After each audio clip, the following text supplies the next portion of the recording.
So let's get right into it. Have you ever achieved something huge, a goal you've been working on for ages, and for a second you're on top of the world, but then, almost right away, your brain just goes, okay, what's next? Well, it turns out that feeling, that constant restless drive, it's not some kind of flaw in your character, it's a chemical.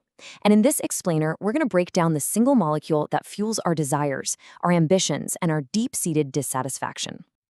You know this feeling? We all do. The countdown to a vacation can feel way more exciting than the trip itself, or the beginning of a new romance feels more electric than the comfortable relationship that comes later. So what is it? Why is the chase so often better than the catch? This isn't just some deep philosophical question. It's actually a neurological one, and the answer is rooted in a fundamental conflict that's happening inside our heads 24/7. To get it, you gotta understand that our brain is basically running two different programs at the same time. You've got the more system, which is totally obsessed with the future, with all the possibilities, and with everything we don't have yet. And then there's the now system. That's the one that lets us actually experience and enjoy the present moment. These two systems, they're in a constant battle for control, and they're run by completely different sets of chemicals. Okay, so let's meet the star player for the more system, dopamine. Now, for years we've called it the pleasure molecule, but honestly, that's completely wrong. Dopamine is not about pleasure or satisfaction. It's about anticipation. It's the little voice in your head that says, hey, see that thing over there? If you get that, then you'll be happy. It's the engine of desire, always pushing us towards some future reward. And it really only gets excited about things that are new, thrilling, and just a little bit out of reach. Now, on the other side of that coin, you've got a whole group of chemicals that the source material calls the here and now neurotransmitters, or H&N for short. We're talking about things like serotonin, oxytocin, endorphins. These are the chemicals of satisfaction. They could care less about what might happen in the future. They're all about letting you enjoy what's happening right now. They're what give you that feeling of contentment, that deep connection, the simple joy of a good meal or just hanging out with a friend. So, how does this chemical civil war actually play out in our lives? Well, you couldn't ask for a better example than love and romance, and that age-old question of why the honeymoon phase always seems to fade. This quote from the book just nails it, right? That first phase of a relationship is pure electricity. It's exciting, it's all-consuming, and it feels like it's gonna last forever, but it never ever does. And the reason is a chemical handoff, a switch from one brain system to the other. Okay, so this lays out the whole chemical journey of a relationship perfectly. Stage 1, passionate love. That's just a dopamine festival. The other person is new, the future is this wide open book of possibilities, and your dopamine circuits are just firing off the charts. But then, familiarity kicks in. The surprises get fewer and farther between, your brain knows what to expect, and that novelty that dopamine just craves, it starts to fade. And this is the make or break moment. For a relationship to go the distance, it has to shift into companionate love. That's a love sustained by those H&N chemicals, oxytocin, serotonin, the ones that build deep connection, trust, and a real satisfaction with the here and now. And this brings us to a really critical distinction, the difference between wanting and liking. See, dopamine is the engine of wanting. It's that intense, powerful urge for the slice of cake, the brand new phone, or the attention of that person across the room. But liking, the actual enjoyment you get from that thing once you have it, that's controlled by a totally separate H&N system. And this is exactly why you can want something so desperately, finally get it, and then feel kind of empty. Your wanting circuit has already moved on to the next shiny object. Now, this whole wanting versus liking thing isn't just about love or dessert. This dopamine-driven system is responsible for the absolute best and the absolute worst of what human beings are capable of. It is a true double-edged sword. This quote really captures the incredible stakes here. The exact same chemical system that can fuel a brilliant scientific breakthrough or a masterpiece of art can, when it goes off the rails, lead straight into psychosis and delusion. The line between them is terrifyingly thin. So why is that? Well, it's because genius and madness actually share some of the same mechanics. A creative genius actively breaks down old ways of thinking to see new connections. Someone experiencing psychosis has their mental models shattered against their will.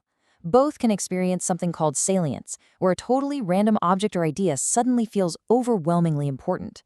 And both can have a hard time filtering out irrelevant noise, so they see patterns and connections where most of us see nothing. You can think of it like a spectrum, and dopamine is the dial. But let's not forget the good side, because wow, is it huge. Dopamine is the reason we're not still living in caves. It is the what-if chemical. It's what pushed our ancestors to migrate across continents, to invent the wheel, to compose symphonies, and to shoot for the moon. Without that nagging dissatisfaction with how things are right now, and that burning desire for a better future, progress would just stop. But here's the danger. When that more system runs wild, it can be absolutely devastating. With addiction, drugs literally hijack this pathway, creating an endless loop of wanting with zero liking to back it up. It leads to the state of relentless dissatisfaction, where nothing is ever enough. And if you zoom out on a global scale, this constant chase for more stuff, more growth, more everything can lead all of us down a really destructive road. Okay, this next part is pretty fascinating. The authors of the book take this whole framework a step further and suggest it might even shed some light on our modern political divisions. And just a heads up, we're simply explaining the hypothesis from the book here, not taking a side or endorsing it. So, the idea goes something like this. A liberal worldview tends to be more, dopaminergic. It's focused on the future, on progress, on change, on new ideas, and on abstract concepts for creating a better society. A conservative worldview, in this model, is more oriented toward the here and now. It tends to value what already exists, tradition, stability, community, and is naturally more wary of big, sweeping changes. It often prefers the concrete reality of individual freedom and close personal bonds over grand, abstract social projects. And this quote just ties it all together. It suggests that the reason we have such a breakdown in communication is that if one group is neurologically wired to be excited about an imagined future, and the other is wired to value the tangible present, it's no surprise they can't find common ground. They are, in a very real way, speaking different chemical languages. Okay, so if we're all stuck in this internal tug of war, what are we supposed to do about it? Well, this final part is all about the solution. It's about finding harmony between that drive for more and our ability to enjoy the now. This quote from a Harvard study the book mentions is so simple but so powerful. When our dopamine-fueled mind is constantly jumping ahead to the future, thinking about what we have to do next, what we want to get, we are, by definition, less happy. Happiness lives in the present moment. So how do we get there? The book offers some really practical ways to activate our here and now system. First, just engage with reality. Actively notice the sights, sounds, and smells around you. Second, find something to master with your hands. Things like cooking or painting or playing an instrument are perfect because they mix a future goal with a present moment experience. Third, get outside into nature. And last, a big one, stop multitasking. Focusing on one single thing is a powerful way to pull yourself back into the present. And the main takeaway here is that this is not about crushing your ambition. We need that dopamine system. That drive for more is what makes us innovate and progress. The real goal is balance. It's about using that drive to do amazing things, but also developing a strong here and now system so you can step back, appreciate what you've done, and actually find joy in the life you've built. So in the end, your brain is telling you two competing stories, all day, every day. One is a thrilling, action-packed story about a future that's always just over the horizon. The other is a quieter, more satisfying story about the reality that's right in front of your face. And maybe the secret to a happy life is just learning how to listen to both. So, which story are you listening to right now?